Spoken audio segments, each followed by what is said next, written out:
시청자 여러분 안녕하십니까? 크리스천 헤럴드 TV 뉴스룸의 손동원입니다. 오늘 뉴스룸 타이틀은 총기가 문제가 아니라 사람이 문제다입니다. 미국 캘리포니아주의 로스앤젤레스 웨스트우드 지역에 위치한 UCLA 캠퍼스에서 지난 6월 1일 총격 사건이 발생해서 남자 2명이 숨졌습니다. 이 사건은 불특정 다수인을 노렸던 다른 총기 사건들과는 달리 학생이 특정 교수를 겨냥해서 총격을 가하고 스스로 목숨을 끊은 것으로 알려지고 있습니다. 로스앤젤레스 타임스는 경찰 관계자의 말을 인용해서 학생으로 보이는 젊은 용의자가 교수를 살해하고 자살한 것으로 추정된다라고 하면서 사건 현장에서 범인이 사용한 총기도 발견됐다고 보도하고 있습니다. 찰리백 LA 경찰국장은 사건 발생 2시간 후에 열린 기자회견에서 이번 사건은 살인 사건이면서 동시에 자살 사건이라고 발표했습니다. 총격은 이날 UCLA 캠퍼스 공대 건물의 한 사무실에서 일어났고 사망한 2명 중에 1명이 총격의 용의자라고 전했습니다.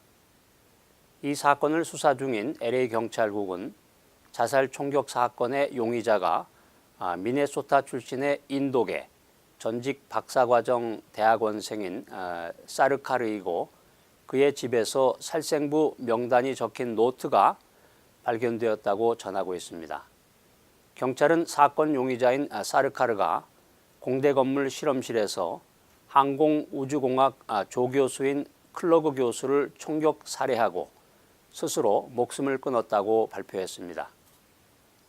UCLA 공대 학생들 사이에서는 이 클러그 교수가 박사과정의 사르카르의 졸업을 허락하지 않자 이에 앙심을 품고 범행을 저질렀다는 이야기가 나돌고 있습니다.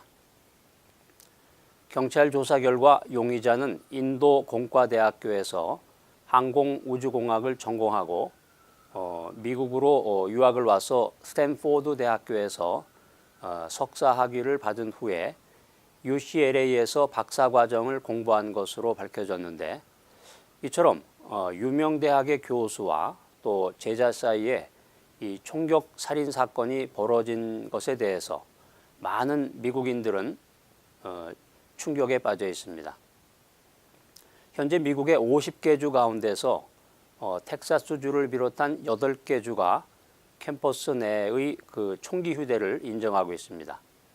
23개 주에서는 학교가 학생이나 또 교직원의 총기 휴대 여부를 결정하고 있고 캘리포니아주는 캠퍼스 내에서 총기 휴대를 전면 금지하고 강력한 총기 규제를 시행하고 있는 19개 주 가운데 하나입니다.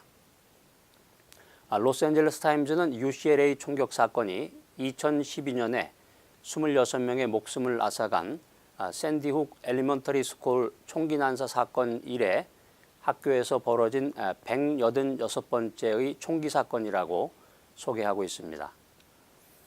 여러분이 잘 아시는 세계적인 스타 찰턴 헤스턴 하면 이 10개라는 영화와 또 벤허로 아카데미 나무조연상을 받은 인물로 잘 알려져 있습니다.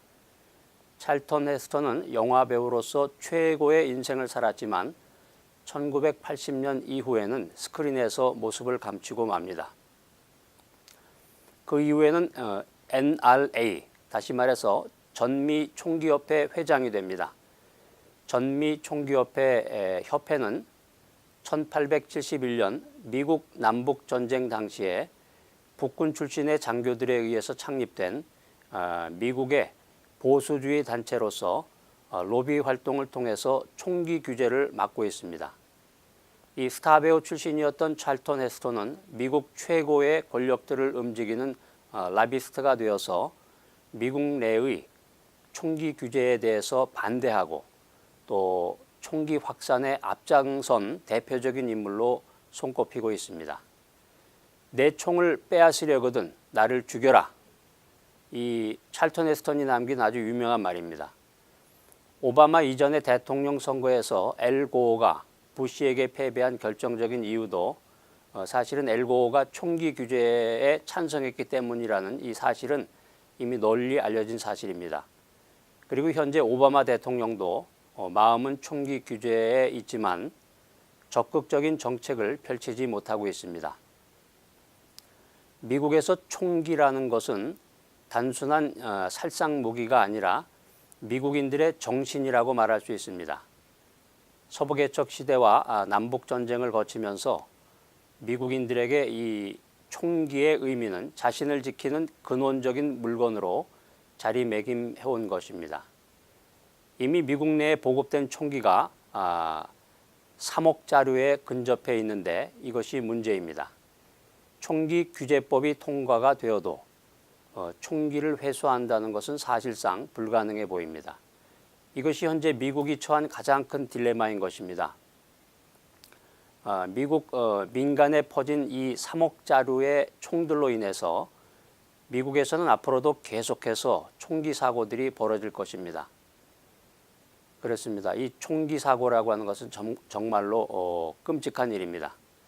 하지만 총기 사고가 일어났다는 것을 이유로 해서 미국 헌법이 보장하는 이 총기 소지의 자유를 억압한다는 것은 결국 헌법을 위배하는 것입니다. 미국 수정헌법 제2조는 1791년에 제정이 되었는데 총기 소유와 자유와 또 무기 휴대의 권리를 규정하고 있습니다. 그런데 아이러니컬하게도 총기 금지 구역에서는 모두가 총기를 가질 수 없으니까 더 안전할 것이라고 생각하지만 통계 데이터는 반대로 말하고 있습니다. UCLA 역시 총기 소지가 금지된 공립대학교였지만 사고가 발생했습니다. 단지 3.8%의 총기 난사 사고만이 총기 소지가 가능한 장소에서 일어났고 대부분인 96.2%의 총기 난사 사고는 총기 금지 구역에서 일어났습니다. 총기 소지가 불허되는 장소라고 해서 반드시 총기로부터 안전한 곳은 아니라는 것입니다. 총기가 문제가 아니라 결국 사람이 문제인 것입니다. UCLA에서 발생한 살인 후 자살 총격 사건이 미국 사회에 무분별한 총기 사용의 해악을 다시 한번 일깨워 주고 있는 가운데 총기 규제를 상징하는 오렌지색 옷을 입자는 시민단체 운동이 주목을 받고 있습니다. 이 오렌지색 옷을 입자는 운동은 200개의 비영리단체 연합체인 시카고 소재의 한 시민단체가 올해로 2년째를 맞는 총기 폭력 인식의 날인 6월 2일을 맞아서 준비한 것입니다. 그런데 이날을 하루 앞두고 UCLA에서 충격적인 총격 사건이 발생하면서 조용하고 평화적인 이 운동이 큰 관심을 얻고 있습니다. 이날 미국 전역에서는 오렌지색 옷을 입고 총기 폭력에 반대하는 집회가 열렸습니다. 유명 인사들도 이 대열에 합류했는데 민주당의 사실상의 대선 후보인 힐러리 클린턴 전 국무장관이 이날 캘리포니아주 샌디에이고 연설에서 오렌지색 블라우스를 입은 것을 비롯해서 영화배우 엘리자베스 뱅크스, 줄리앤 무어, 에이머 슈머 등도 오렌지색 의상을 입거나 장신구를 한 사진을 트위터에 올렸습니다. 뉴욕 엠파이어 스테이트 빌딩과 세계적인 절경인 나이아가라 폭포와 같은 미국 전역의 많은 건물과 기념물들에도 오렌지색 조명을 켜서 이 행사에 동참했습니다. 자, 그렇다면 이 오렌지색은 어떻게 총기 규제의 상징이 되었을까요? 미국의 온라인 매체인 쿼츠에 따르면 그 시작은 2013년 시카고 남부의 한 하이스쿨 학생들이 총에 맞아 숨진 친구인 하디아 펜들턴을 추모하기 위해서 오렌지색 셔츠를 입은 것으로 거슬러 올라갑니다. 당시의 범인은 이 여고생을 경쟁 범죄 조직의 일원으로 오인해서 총을 쐈습니다. 피해자의 친구들은 사냥꾼들이 숲에서 자신과 타인을 보호하기 위해서 오렌지색 옷을 입은 것에서 아이디어를 얻어서 오렌지색 옷을 입고 죽은 친구를 생각했습니다. 그 이후에 이들의 작은 행동은 총기 폭력에 반대하는 전국적인 운동으로 확산되었고, 오렌지색은 총기 안전 또 총기 규제를 상징하는 컬러가 되었습니다. 미국에서는 많은 주가 사냥꾼들이 숲에서 사냥할 때 오렌지색 모자나 또 셔츠나 조끼와 같은 것을 착용하도록 하고 있습니다. 선명하고 또 강렬해서 눈에 잘 띄는 이 오렌지색의 특성을 오인 사격을 방지하는 데 활용하기 위해서입니다. 오렌지색은 동료 사냥꾼들에게 쏘지 마세요라는 분명한 신호를 보내게 됩니다. 3년 전에 이 운동을 처음 제안했던 하디아 펜들턴의 친구 중에 한 명인 캐프라는 지난 6월 2일 영국의 일간지인 가디언과의 인터뷰에서 사냥꾼들은 그들이 사냥감이 아니다라는 것을 보여주기 위해서 오렌지색 옷을 입는다고 하면서 자신과 친구들 역시 이 오렌지색 옷을 입음으로써 우리는 총기 폭력의 다음 희생자가 되고 싶지 않다는 것을 말하고 싶었다고 했습니다. 오렌지색 옷을 입지 않은 운동을 벌이는 단체는 오렌지색을 인간 생명의 가치를 상징하는 색깔로 규정하고 있습니다. 매년 미국에서는 3만 명 이상이 총기 관련 사고로 목숨을 잃고 있습니다. 이 단체는 수백만 명이 미국에서 총기 폭력을 없애기 위한 싸움에 동참하고 있다면서 우리가 총기 폭력으로부터 미국인들의 생명을 구하기 위해서 할 수 있는 일이 더 있다고 믿는다면 당신은 오렌지색입니다 라고 밝혔습니다. 1996년 4월 21일 미국 콜로라도주에 있는 콜럼바인 하이스쿨에서 아주 끔찍한 일이 일어났습니다. 이 학교에 재학 중인 두 학생이 반자동 소총으로 선생님들과 학생들에게 무차별 난사를 했던 것입니다.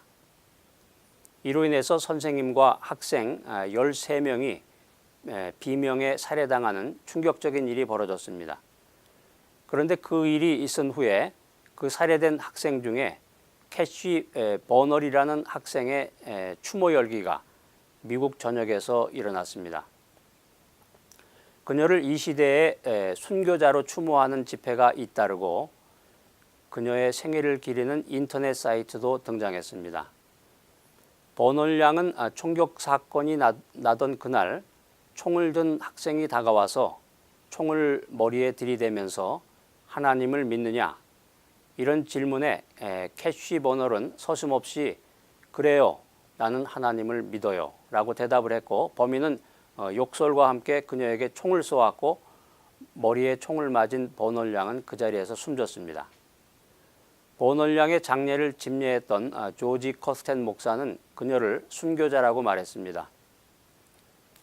그리고 그해 5월 31일 그녀를 추모하기 위해서 열린 집회에 10대 크리스찬들을 중심으로 약 2,500명가량이 모였는데 이들은 그녀가 최후에 남긴 말, 그래요, 나는 하나님을 믿어요, 이 말을 연호했고 그해 여름까지 22개 주에서 추가로 집회가 열렸습니다. 10대의 한 소녀, 한 평범한 소녀였지만 그녀는 믿음의 확신을 가지고 있었고 죽음 앞에서도 어린 소녀의 믿음은 흔들림 없이 그래요, 나는 하나님을 믿어요 라고 고백했습니다. 시청자 여러분, 세상에 안전지대는 없습니다. 하나님 안에 거하는 자만이 안전합니다. 그러므로 더 이상 안전지대인 세이프 존을 찾지 말고 신앙지대인 페이스 존에 거해야 할 것입니다. 우리들이 잘 아는 시편에 보면 이런 말씀이 기록되어 있습니다. 내가 평안히 눕고 자기도 하리니 나를 안전히 거하게 하시는 이는 오직 여호와시니라. 시청자 여러분, 총기 사고가 나고 온 세상에 테러가 자행되고 사람들의 마음이 요동치고 불안할 때 오직 하나님만이 우리의 피난처요 또 견고한 망대가 되심을 믿으시기 바랍니다. 과연 이 세상은 안전한가? 세상에 안전지대는 없습니다. 하나님 안에 거하는 자만이 안전합니다. 이상 크리스천 헤럴드 TV 뉴스룸에서 손동원이었습니다.